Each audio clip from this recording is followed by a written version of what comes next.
Um, Ruben, Yes, Greg. I think I just did it. I think I just posted it to Facebook.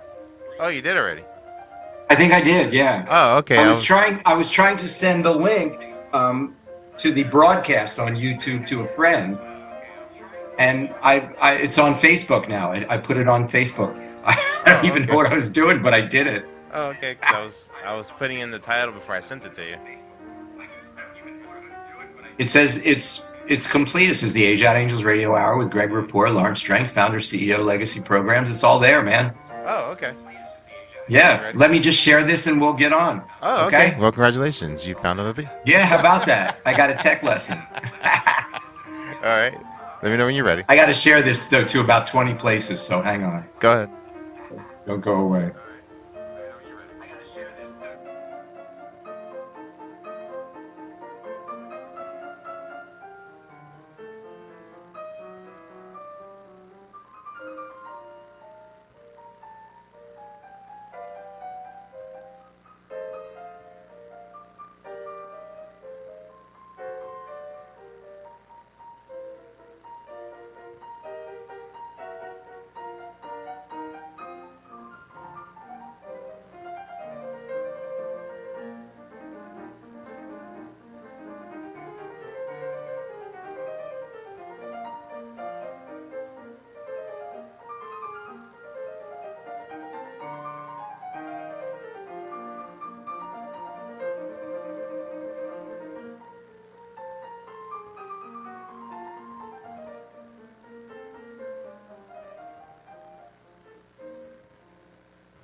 Okay, dude. Whenever you're ready.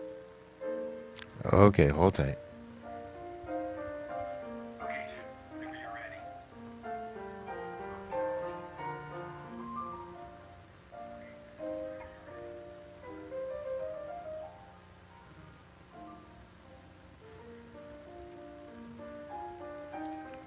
And take it, Greg. Welcome, welcome, everyone. It's 6:11 on Monday night. You're listening to the 217th installment of the Age Out Angels Radio Hour right here on www.hamiltonradio.net Channel 2. I'm your host, Greg Rapport. If you're new to the show, I'm the founder and executive director of Age Out Angels. We provide one-to-one mentors to vulnerable youth for the purpose of coordinating the care and services that they need to thrive. We try to help young people avoid some of the horrible pitfalls that they're likely to face when they don't have a proper safety net. This program is brought to you every week at the same time, courtesy of Doc G, William Saunders, Ruben Rodriguez, and all the fine people here at Hamilton Radio who allow us to use this airtime. Ruben is on the big board tonight. Robin is producing, as always, and as always, it's so good to have both of you with me. And so good to have all of you listening from your computers or in your cars in New Jersey, around the country, and even beyond. So glad to have you with us tonight. Please take a moment. If you're looking at us on Facebook or YouTube, hit the buttons for me, okay? We need you to like and subscribe and share because this is relevant to everyone in your world. There is not one single geographic region, probably in the world, except maybe not Hawaii, where this information is not completely applicable. So you need to share this. We need to get the word out because I promise this is where you come to get the whole truth about child welfare and community betterment. And what you're going to hear tonight is not going to be in the nightly news. I am seeing lately, this is interesting, I am lately seeing a couple of things like will come up on MSNBC at about like maybe 8 o'clock on Sunday morning. They'll have something about, what happens to people when they age out of foster care. But generally speaking, this is where you come to get the whole truth. And we have a very, very special show tonight with a gentleman I'm going to introduce you to in just a minute, Lawrence Drenk. He's the founder and CEO of Legacy Programs and a survivor of an extremely traumatizing childhood. And we're also going to talk briefly about ERCs, employee retention credits, which has nothing to do with Mr. Drenk, but has everything to do with you if you're running a nonprofit. So let's get right to it. Now, understand that some of the things we're going to talk about tonight can really trigger some deep feelings. And this has never been more true than tonight. So please, please, please, if you are thinking about harming yourself, understand that we don't use topics so we can lose audience members. I want you to call 988, talk to a trained peer advocate, someone who can talk to you and knows how to talk to you at this moment of vulnerability that you may be in. So please, please, please, if you have any feelings about harming yourself, it's real easy. Just pick up the phone and call 988. I have fabulous news about the Bridges to Employment program tonight. If you've been following the show, you know that this is a program for youth who are in foster care or who have aged out between the ages of 16 and 24 and just can't seem to make it through high school for any one of a zillion different reasons. Now, if you're interested in the program itself, you can meet me in person. I'm going to be doing 2 in-person appearances, one in March and one in April. On March 16th, we'll be exhibiting at the annual Aging Out event held at the Rutgers Law Library in Newark, New Jersey. And on April 14th, we'll be exhibiting and presenting the Bridges program in a separate event that is probably the single biggest event for foster youth in New Jersey every year. It's the Umbrella Passport to Education, event. And we're going to be exhibiting there, but we're also going to be presenting in a separate breakout room. So if you are a youth who may be interested in this program, or if you are a caseworker who may have youth who are interested in this program, 2 great opportunities that we can meet in person and talk about it. For people who are coming from a trauma background, everyone has to understand that it can take 7 or even more tries for someone to get back into the groove of education, whatever that means, going to school, learning, accepting information from a teacher. It's just not something that happens automatic. And so that's for real. And what I hope the kids all understand out there is that when they fall down, we pick them up. We don't step on them. We pick them up and give them another try and another try and another try. And guess what? Eventually it comes around. It comes around, and we have 2 children right now. And when I say children, I mean young adults who are in college, who started with the Bridges program about 1.5 years ago. 2 in college right now. I'm so proud of both of them. So, understand that this is something that you can do, and we can help you do it. And you can get over that obstacle of allowing people to help you. Then your future can be one of success. And I'll tell you something else too about the Bridges program. 4 times faster than traditional school. You can do all 4 years of high school in 1 year using the Bridges methods. So please, if you're interested in finishing high school and making more money for the entire rest of your life, email me directly at greg@ageoutangels.org or PM me on Facebook. There's a million ways to get a hold of me, and I'm hoping that you'll spread the word too, because we have a new 2020 component to the Bridges program this year that will enable youth to go to school 20 hours a week and work 20 hours a week. And so you'll have some spending money, you'll have an education, and you'll just be working the same 40-hour week that a normal person does. You'll have all the rest of the time to be young. Sounds good, doesn't it? Give me a call. You know, although truth is, I think if you can drag yourself through regular school, you should. Because I think ultimately regular school is better. It's better for socialization. It's better for a lot of things. Lots of times they feed you. But if you can't, no big deal. We have the solution for you.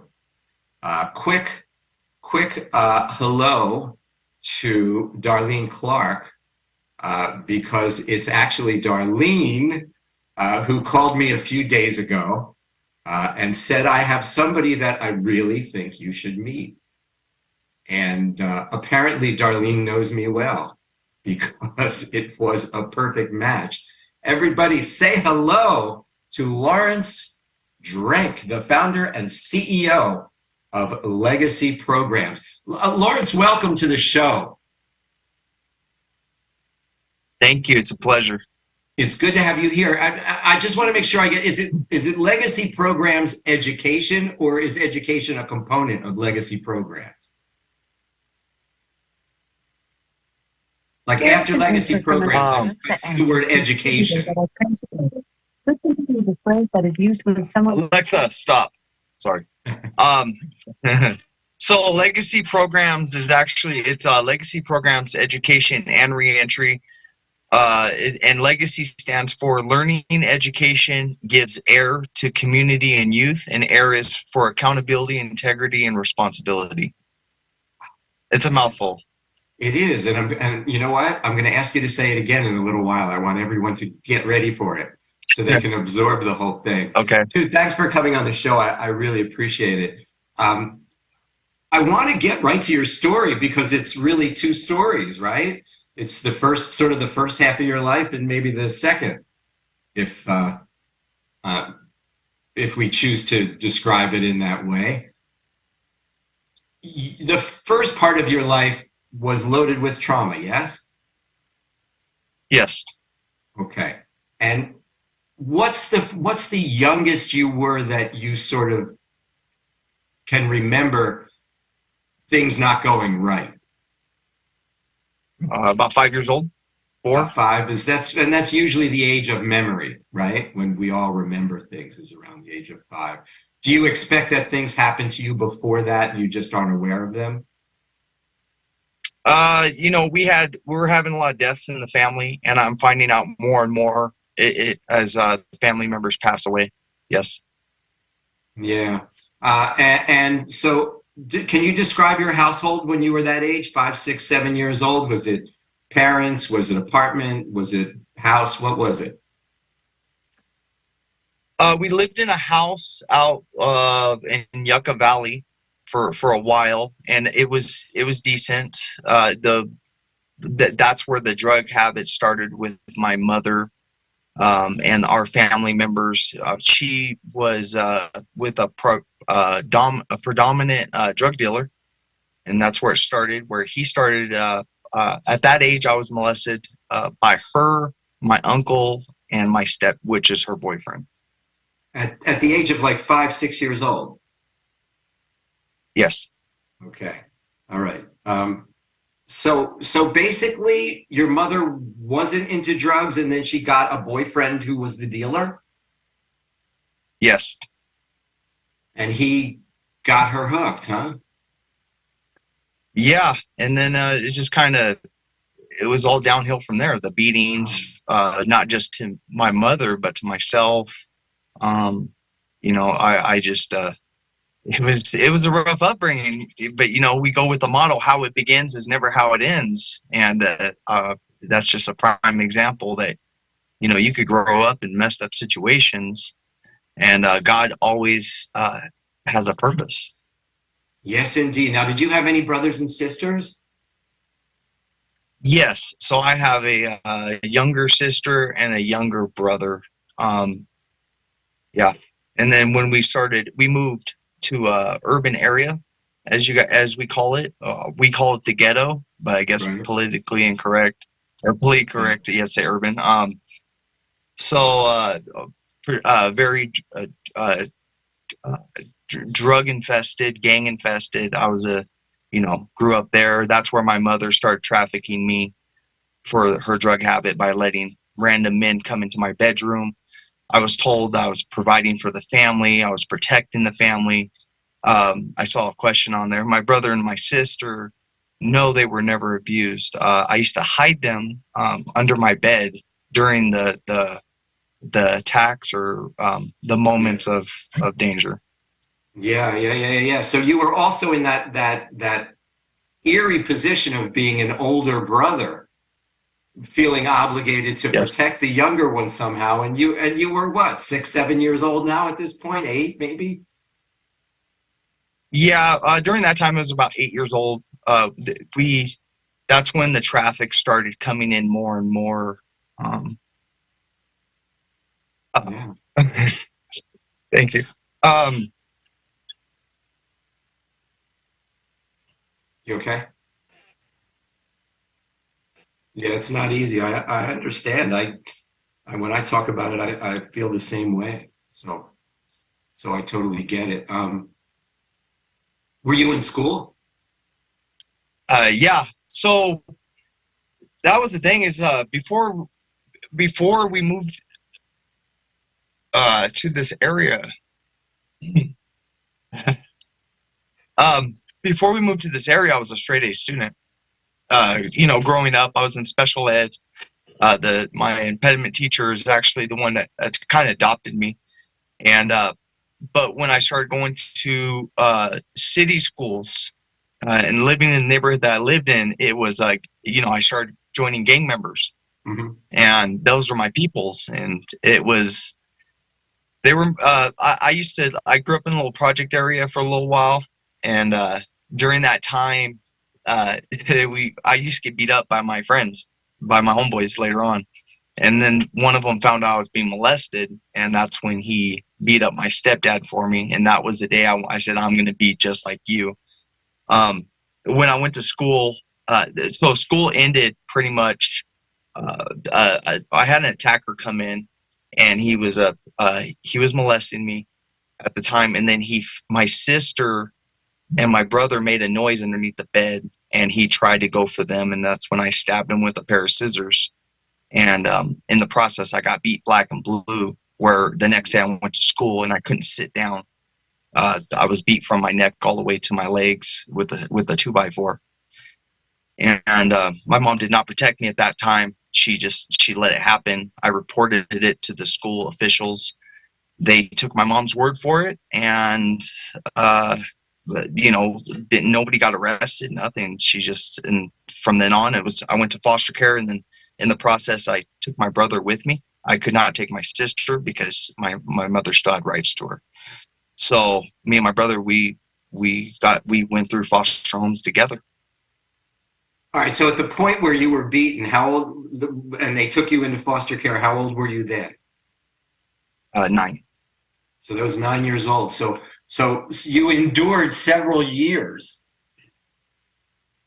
And by 9, you were what, maybe 3rd grade, 2nd grade, 3rd grade, something like that? 3rd. Yeah. So then they put you in foster care, and were you able to stay with your brother in foster care? Yes, we went through several homes together. The problem that we had was I was too old for adoption, and I was considered a troublemaker, and he was, because I believe he's 5 years younger than me, 4 years younger. And so they adopted him. And I went to the group homes at that point. After 25 foster homes, I went to the group homes, which, more troubled youth. It's a lot worse than the foster homes. Today I would adopt you, but back then you were coming out of sort of a gang mentality. And is that what made them consider you trouble? Well, they say violence is an expression of an unmet need, and I had no emotional regulation. Like I said, we had a lot of issues going on. I was fighting grown men since I was a kid, so there was no from an outsider looking in, and if you didn't know any psychology or behavioral science, yeah, you would sit there and say that I was troubled. I was considered antisocial, hyperactive, depression. I mean, they put me on Siler, lithium, all the medications they could. But yeah, I was, I didn't know who to trust. I was told I'm growing up supposed to trust my mother and my father. They're supposed to protect me. They both failed to do so. And that's the problem. And so growing up, and then the system says, "Oh no, we got you. We're going to protect you," and they did not protect me, because as soon as the foster homes were crap, I never had a good foster family. They abused us verbally and emotionally, and anytime something went wrong, I always got blamed for that the original kid did, and I was always an outsider. I was never accepted. I never had a home. And then I go to the group homes, and I'm in there with troubled youth at 12 years old, and these guys are 17, and I end up getting raped there, and the group home covers it up by sitting there saying, "Oh, he had a sexual relationship." 12 years old with a 16-year-old kid, 17-year-old kid, that's not a sexual relationship. So they covered their ass and made sure that they were covered, and here I am holding the bag, and going through the group homes, over 30 of them. I was deemed a program failure at 15 years old, because by the time between 12 and 15 years old, I was arrested over 230 something times, they said. Oh my God. And did you ever actually spend time in juvie or in jail or anything like that? I mean, did your gang activity ever get you into that kind of trouble? I've been serving juvenile hall time since 8 years old. I'm the youngest in my county to ever be locked up. Locked up. I was so small. Yeah, I was so small. There was a counter with the toothbrushes and stuff in the cup, and the combs and toothpaste, and I used to have to tap the top, and I used to have to put my hand out. So, and then they put whatever I needed in my hand. I couldn't even reach the countertop. That's how bad it was. So we went through that process until 13. I think about 12 years old. That's when I really started acting out with staff assaults and stuff like that. My anger got the best of me. I was very angry at the system. I was very angry at my parents, just very frustrated. And it was a lone wolf mentality, they call it. Yeah, well, it's all justifiable. I find that a lot of times in the youth that I work with who have been in foster care, that they are just simply a product of what life has taught them. So that's how it is. So other people look at them and say, well, that's maladaptive behavior, or whatever. Call it whatever you want. But if somebody's been punched around and abused for 5 or 6 years, they're going to behave differently than someone born with a silver spoon in their mouth. That's just how it is. And and I'm sure people wrung their hands and said, what are we going to do with this kid? When I guess if someone had stepped in way before that, maybe life would have taught you something else, but it didn't, and you were what you were. There's nothing you can do about that. Well, eventually it landed me in youth authority. It's a prison for kids in California, and that was, once again, it just progressed into getting worse and worse. The more that you told me that I didn't belong anywhere and that I was a monster, the more I proved you right. The more that I disconnected myself from society as a whole. I disconnected myself from any relationship that was meaningful. So at that point, the system failed me. And, I always love the system's words of choice when it comes to this. They say you fell between the cracks. That's the diagnosis they give as far as their misconduct and their neglect. But when it comes to me, I'm antisocial.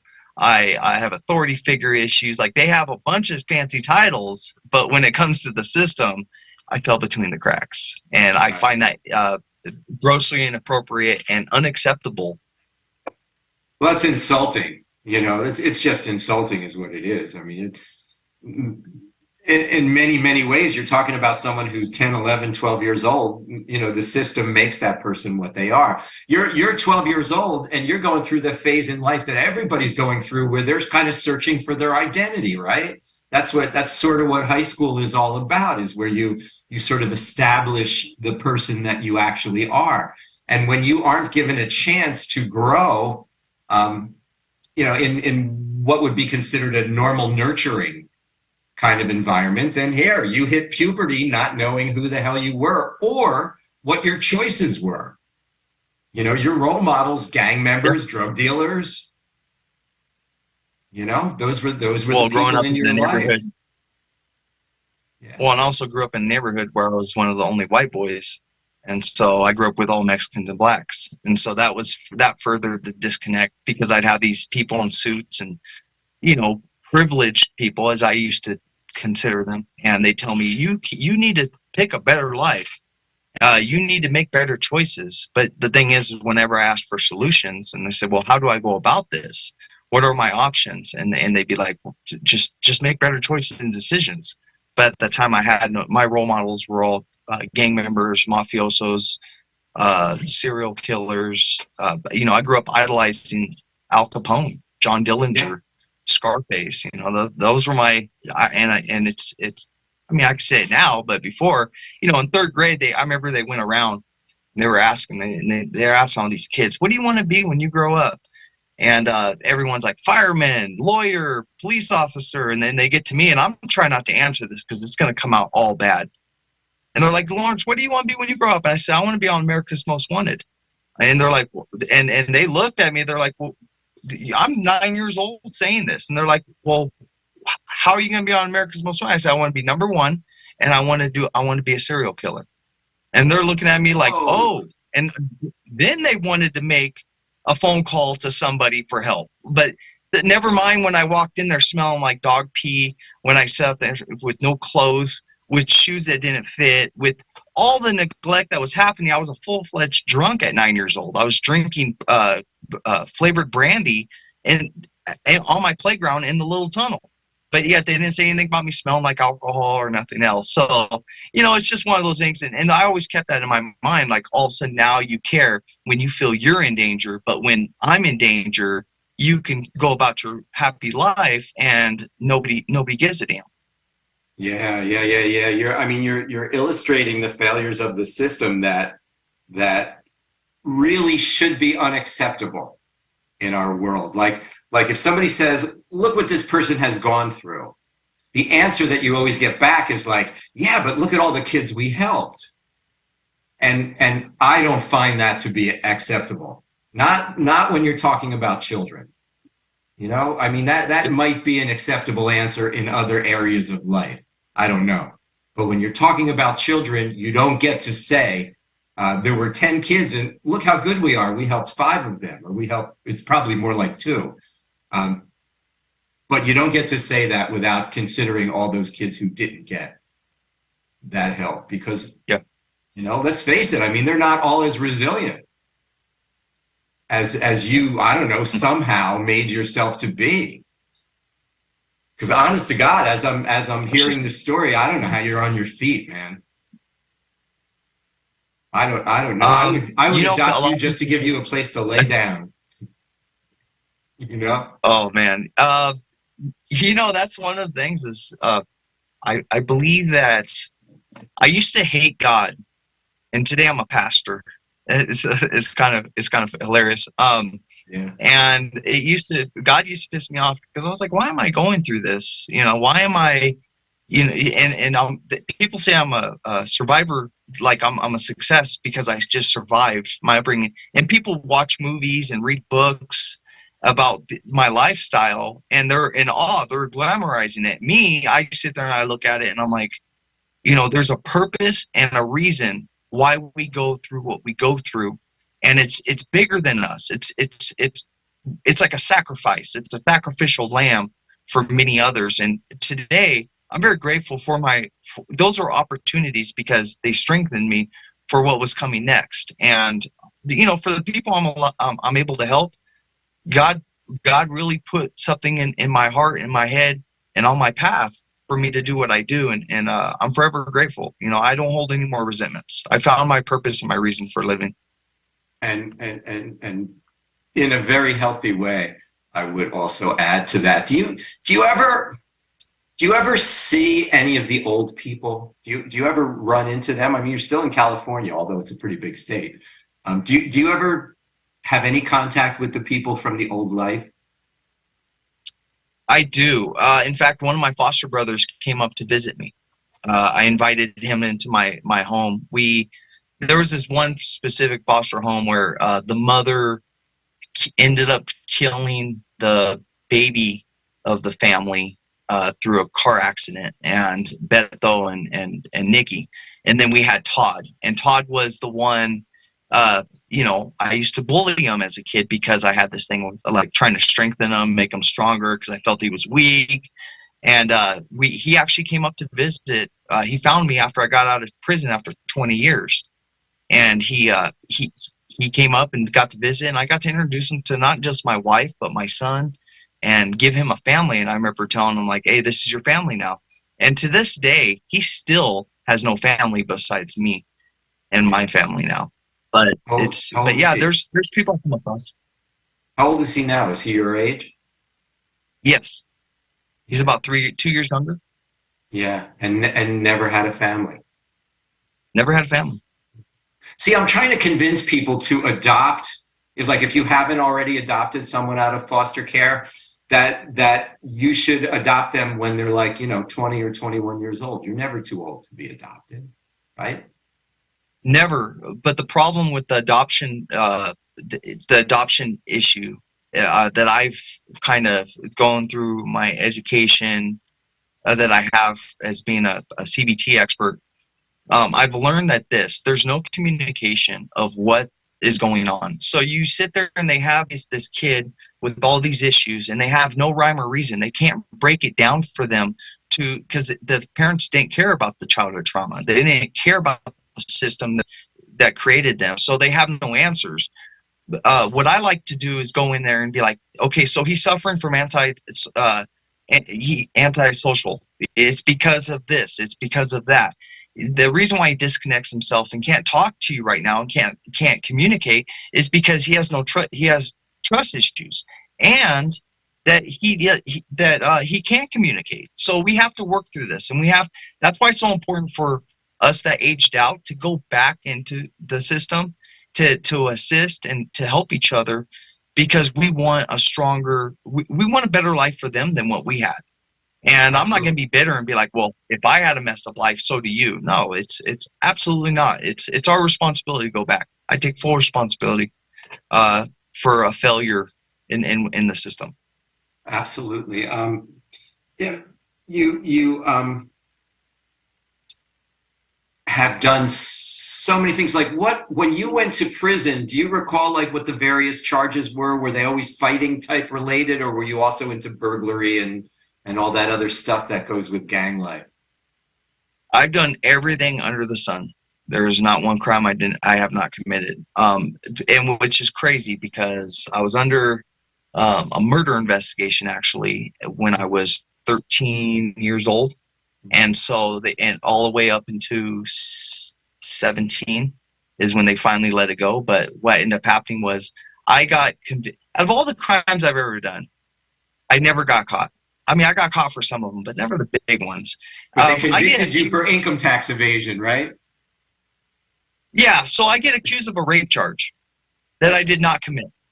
That there's no DNA there. I have timestamps of where I was at, but the problem is that I had such a padded record that I was a slam dunk. I couldn't fight nothing. So when I'm facing 35 to life for something I didn't do, I'm freaking out. And you offer me a plea deal of 10 years. I'm going to take the 10 years. And that goes to a stat of 98% of convictions in the United States are plea deals. It's because they offer you outrageous amount, and then I was already stuck in the system. And the funny thing is, not funny, but the tragic part of this is that the same judge that I went to for this was the same judge that convicted me for various crimes as a foster child. Oh, goodness. He saw you coming, huh? Yes. And Yeah, he even sat there and said, "Oh, Lawrence, Mr. Drake, I see we meet again." And I was just sitting, I was like, wow, man. And this guy had no sympathy. At this point, I was already burned out everything. And, you know, when I see somebody behaving that way, the first question I ask is, what happened to you? You know, I yeah, just tell me what happened to you, and then we can have a conversation. Tell me what happened to you. I'll tell you what happened to me, and then we can talk, But I can't stand it when I see a child behaving in a way that is considered maladaptive and then just getting judged by everyone around them. How can we stop this kid from being that way? Instead of, how can we help this kid work through the various issues that it's obvious that he has or she? And that's the thing is that people don't care. It's the weirdest thing in the system is that once you commit a crime, any type of crime, you are no longer held by a survivor or a victim point of view. You are held as a perpetrator. You like cross the line instantly. It's like 5 minutes ago they're like, "Oh, are you okay? Do you want some coffee, some water, something to eat?" And then all of a sudden it's like, "Go to your cell, inmate." What the hell? And that's why we have to start looking at why crimes are committed rather than what crime was committed, to really break it down to what's going on, because it's the system is unforgiving. The system is unforgiving. They don't care about, that's why I don't, they don't, when you're stuck in that spider web, they never let go of you. They have their jaws in you. And, I blame, I take responsibility for a lot of stuff I've done, but I blame the system for falling through the cracks because it shouldn't happen. They get too much funding. They have too many resources. They have too many there's just too much available for them to allow that term to be in effect. Yeah, that's just absolutely insulting. I'm going to take just a short break and handle a couple of housekeeping issues here, give you a chance to get a drink of water if you need it. When we come back, we're going to talk about the second half of your life and all the things that you're doing right now to be a part of the solution. So stay with us. Don't go away, everybody. Meanwhile, I want to say hi to all of the wonderful people who donated to Age Out Angels this week. Have I told you all how much I love you? Especially Sarah Gregg. If you're out there listening to the show, Sarah, we got to have lunch real soon. And by the way, if you have a gifts matching fund associated with your place of business, we would love to participate in that. Please let me know. You can get me on Facebook. You can call me directly. 609-306-0821 is the number. And if you buy from Amazon, please consider us to be your Amazon Smile designee, and we'll get a portion of what you spend on Amazon without it costing you 1 penny more. So I want to make sure that you are aware that if you send me a message, I can send you a link directly to our Amazon Smile. And I want to say hi to Paul Sansone Jr., his auto mall on Route 66. Remember, if you're anywhere in New Jersey near Neptune or West Windsor and you need a car, Paul's one of the good guys. He actually gave a car to one of our age out young people in need. So I never met anybody who did something quite that nice before. And if you need a car and you're anywhere near Neptune or East Windsor, New Jersey, please visit Paul Sansone Jr.'s Auto Mall on Route 66 in Neptune and Sansone Jr.'s Windsor Nissan 590 US 130 in East Windsor, New Jersey. If you just joined me, we're talking with Lawrence Drenk. He's the founder and CEO of Legacy Programs Education, and let me get it right, Lawrence, Legacy Programs Education and Reentry. Thank you. You wrote it well at the bottom of the screen. Good. And we're going to find out what that is. But first, I just want to mention briefly something that we talked about a couple of weeks ago in the program, and I want to make sure that everyone is taking advantage of this. If you are running a nonprofit organization, you are probably aware of employee retention credits, ERCs. And ERCs is money that the government made available to all businesses. But boy, could nonprofits use this money, especially because of COVID, because of the pandemic. Then if you run a nonprofit, you know that our donations and everything kind of dried up at that point. What could have been a faucet of running water became a trickle, and then became nothing after a while. And so a lot of people in the nonprofit area got laid off. Now, you would have qualified for employee retention credits. And here's the thing. Most people, even people who took advantage of them then, think the program's over now because, the pandemic's kind of, I don't know, I wouldn't call it over, but we're getting back to regular life again. So you would naturally assume that that money is no longer available, but you would be wrong because there is that money available and it's going to be available for another little while to help you get back on your feet as a nonprofit. Now, I've done some research on this. I found a company that's linked to a larger concern to ADP, which if you know anything about payroll, you know ADP is like the biggest payroll organization. So this is not fly by night, we can help you Inc.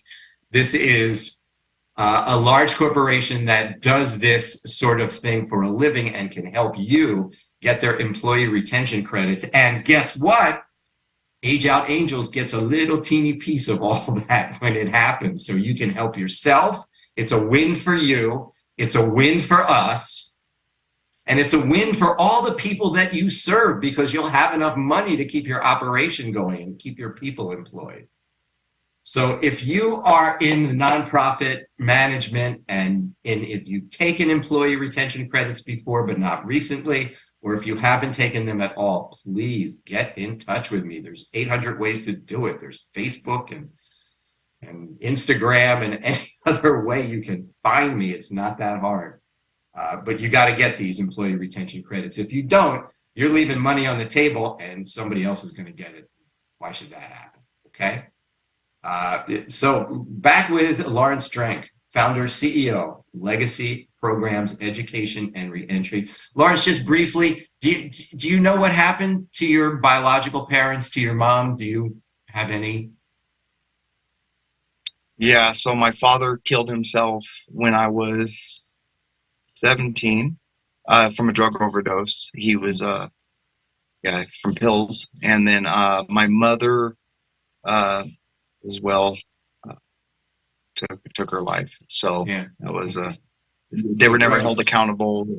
Nothing. My mom was never arrested for it. Nobody that ever touched me was ever arrested. Yeah, well, you fell through the cracks, clearly. Yeah. God, it's good you can chuckle. It's good you can chuckle because otherwise you just want to slam your head into a wall. But you somehow turned your life around. Dude, what was the eureka moment? Oh, man. I was in prison. 2014, I got married to my sweetheart, and she taught me how to be a human being again. And I wanted to come out. I didn't want to come out a convict. So I educated myself. I got HVAC certified.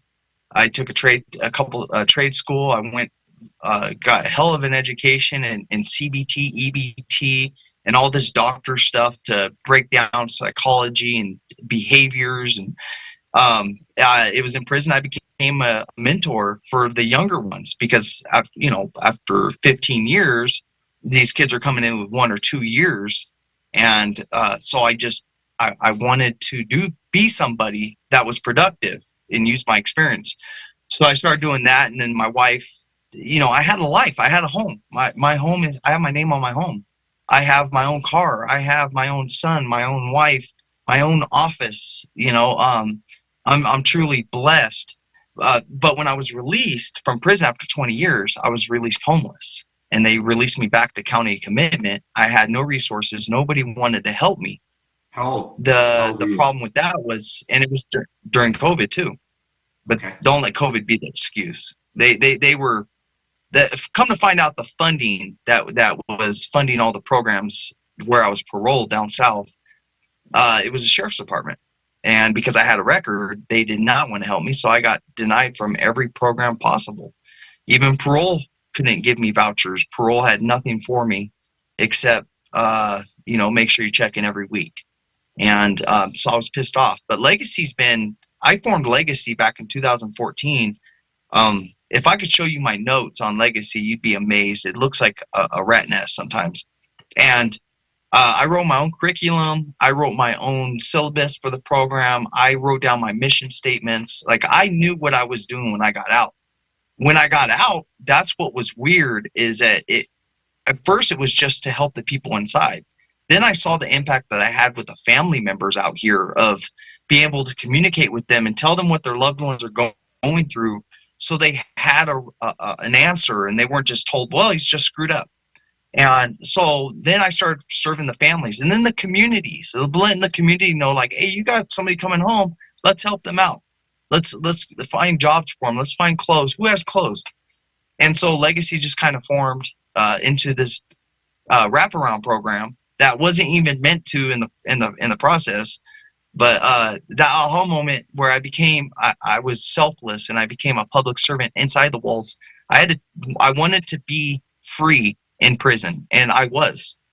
My mind was not institutionalized. I'm still institutionalized, but I wasn't in prison mentally. I was free. I was helping people. I was the person that to get you in all of your groups. I was the person that organized everything. I had the communication skills, fortunately, and but my marriage is probably what got me like, oh wait, I don't want to be like this. I don't want to die in prison. When did you meet your wife? When I was right as I got out of youth authority. I was just 18. Okay. And so you talk about prison and the youth authority. Those are two different things?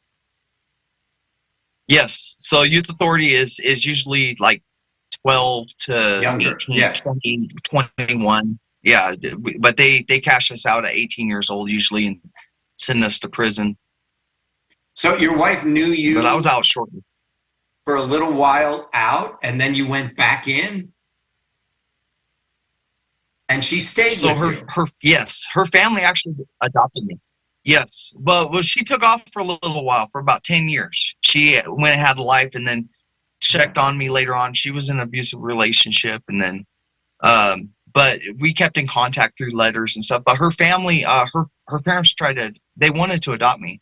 But I was too old, but they loved me, and they would let me come over and eat their food and eat their ice cream, and they were just really good parents. And so I kind of, as weird as the story is, I was actually a family member, kind of just some lost kid that needs somewhere to go, and they had a habit of taking in the broken.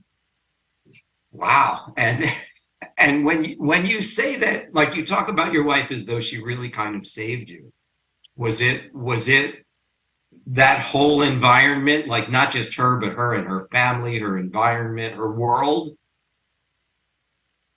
Yeah, they had a really good family. The kids were, they had their own lives and stuff, but it really was a sandwich situation. And I tell this story.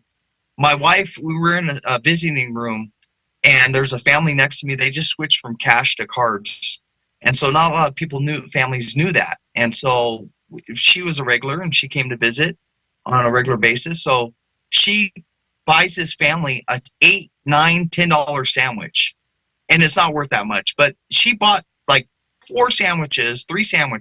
She bought 4 sodas or whatever, bags of chips, candy, like about $100 worth of stuff. I looked at her and I said, what is wrong with you? That is money. And she sat there and she said, we do not let people go hungry.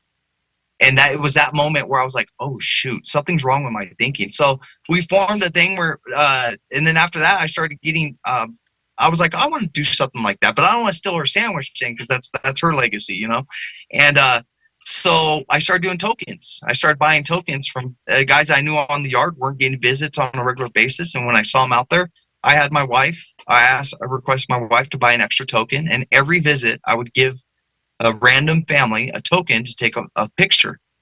And so, and the family members would come up and they'd be so grateful, crying sometimes. And I mean, it was rough, but I made it through. And she, the family, because as soon as the mom starts crying, I'm like, oh, my heart melts. And I'm just sitting there, I'm like, how much a $2 token, a picture, matters to a family. you'd be surprised. Like it was, I was ugly faced here in crying, you know, it was like, but that's what, it was that where my wife taught me how my first act of human kindness in over, I think I was in my 30s at the time. Yeah, so suddenly you're getting these examples of another side of life, but you weren't fighting them. You embraced them at that point in your life, didn't you? Yeah, so I had rules of that I did not fight anybody in that visiting room. If I knew your family, I would not put my hands on you. I was notorious in prison for fighting. My nickname was Breeze.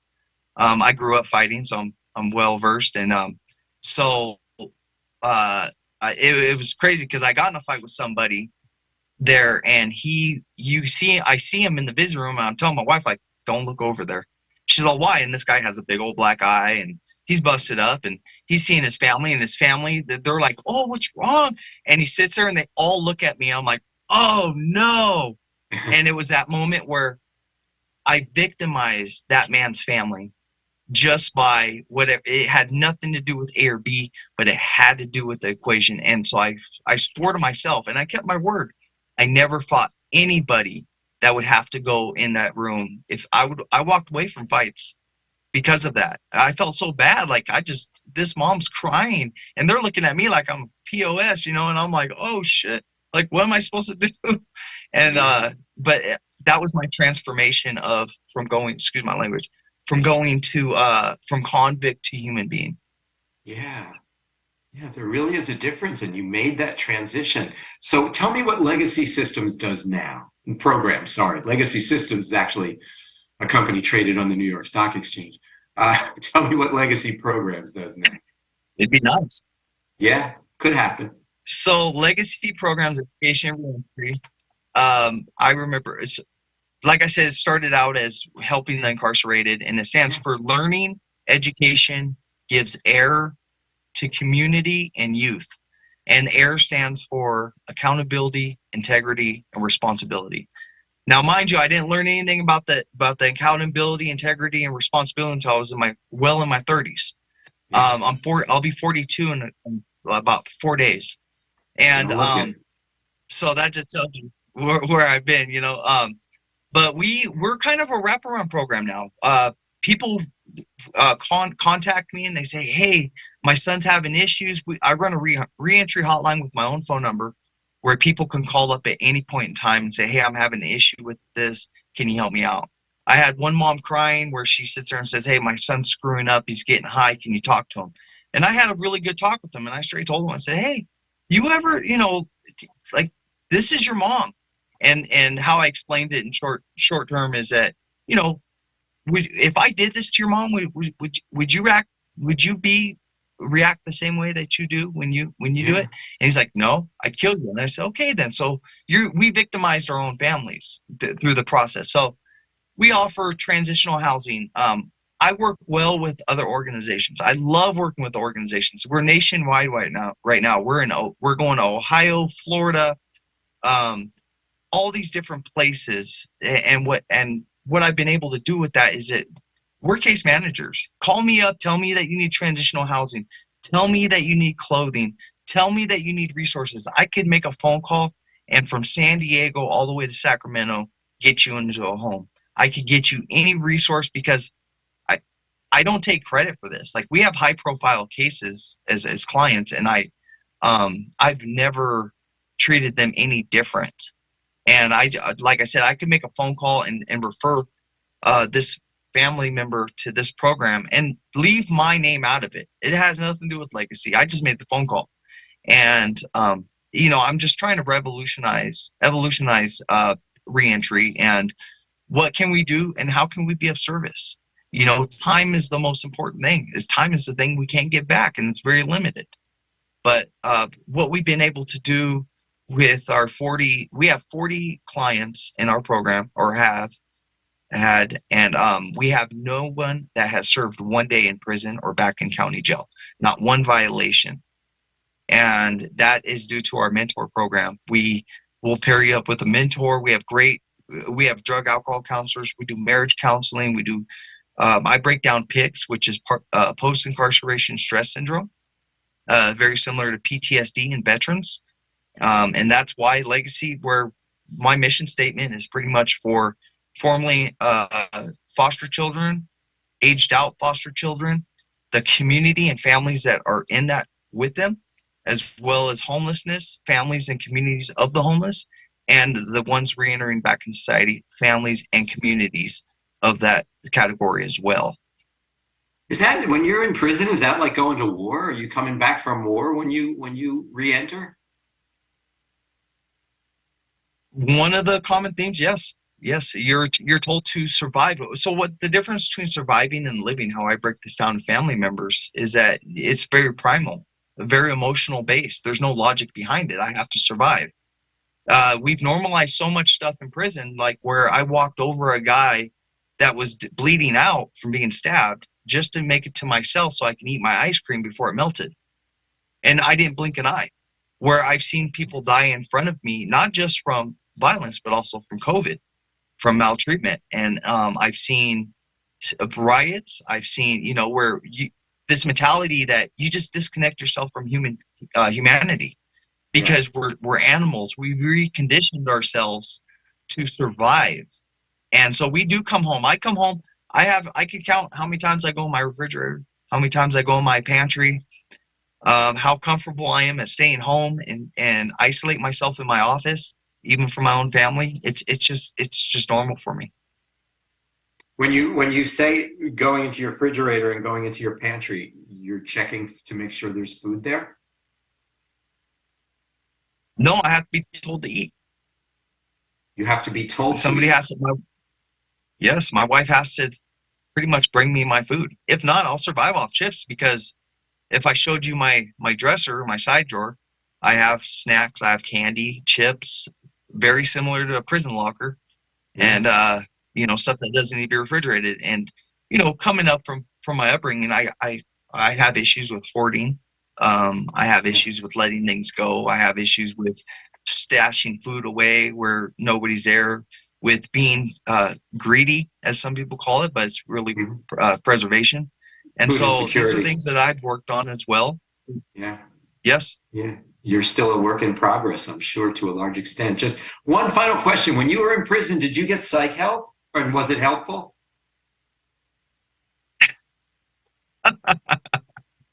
No. There's don't let no anyone ever tell you I don't have a sense of humor, Lawrence. No. Mental health in prison doesn't.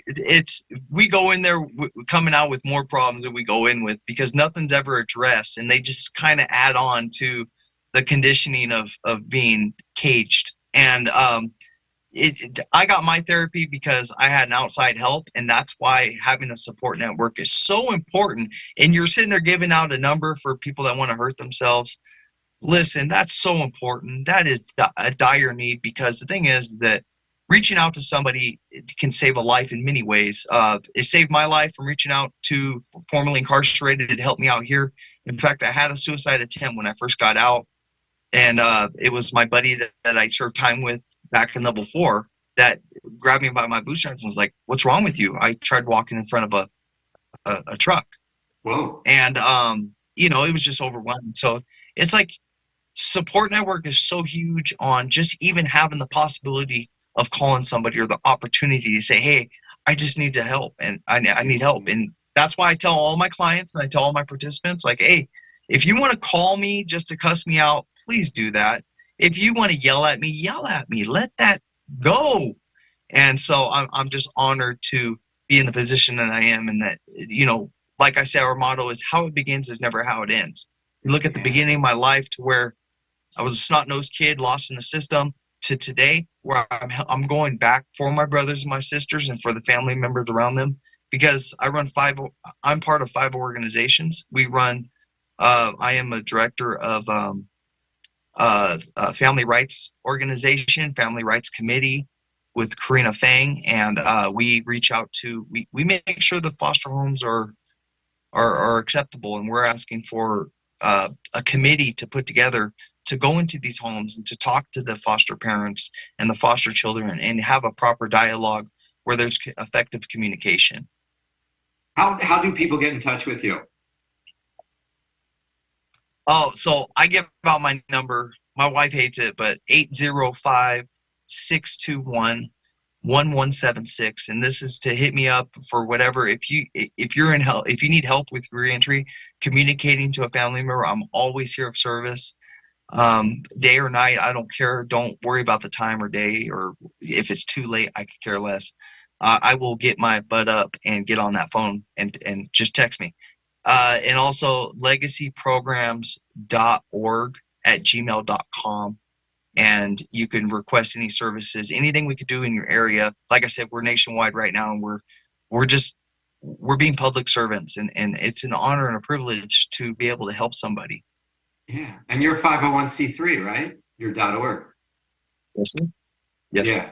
Yeah. Say that phone number one more time slowly so everyone can take it in. 805 621-1176. Yeah. Day or night. And I mean that.